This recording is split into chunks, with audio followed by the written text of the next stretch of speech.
Now we're joined by Joshua Krasna, a fellow at the Jerusalem Institute for Strategy and Security, former diplomat yourself. Thank you for being with us here. I want to get your thoughts on some of the foreign policy issues around the Middle East. Our report here, which is highlighting some of the perspectives from Bahrain on the two different parties and their foreign policy playbooks in the Middle East. Obviously, President Trump has made some major changes in the later years of his term here across the region now, but notably in different than President Obama.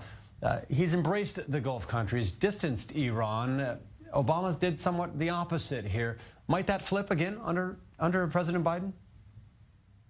So I think that there is, like there is in Israel, I think there's a lot of tension among the Arab countries, and I think that different countries view things in different ways in the region. I think there is no many of the Arab countries are rather fearful of Trump not continuing, but some will be quite happy to see that. I think in the Gulf specifically, I think that the majority of the Gulf states, and I'll put a little asterisk on one of them in a minute, the majority of the Gulf states were very happy with the Trump administration and are looking with a bit of worry towards the possibility of there being a Democratic administration.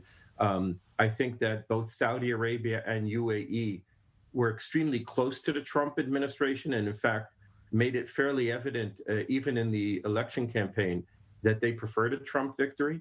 And therefore, we know that in the Congress and among both parties in the Congress, but especially among Democrats, there's been criticism of Saudi Arabia, of the human rights policy, of their war in Yemen, and UAE has also occasionally come under attack for human rights and surveillance policies.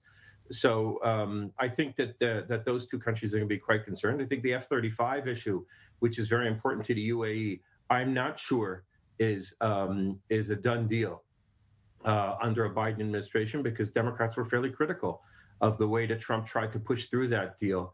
Along those lines, and tying into the growing peace agreements that Israel's found themselves around the Middle East, it's been the product of major effort by the Trump administration here, really putting everything they have into building this out. How might that continue? How would it continue under a Biden administration? Obviously, they wouldn't cancel these initiatives, but it seems that push would be over. Well, I think that push may be slowed down a little bit, but I'll have to caveat that for a minute. So I think the Democrats have been very supportive, despite the fact that perhaps in closed rooms they were frustrated that this came under Trump, but are quite supportive of the movement that's been.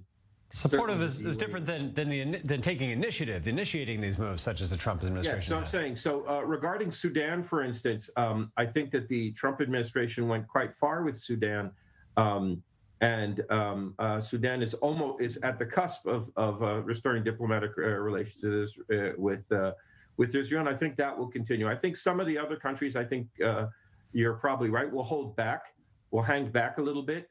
I think that, first of all, we still have another 3 months of a Trump administration. I don't think anybody is going to jump forward during those 3 months, because at this point, they'd rather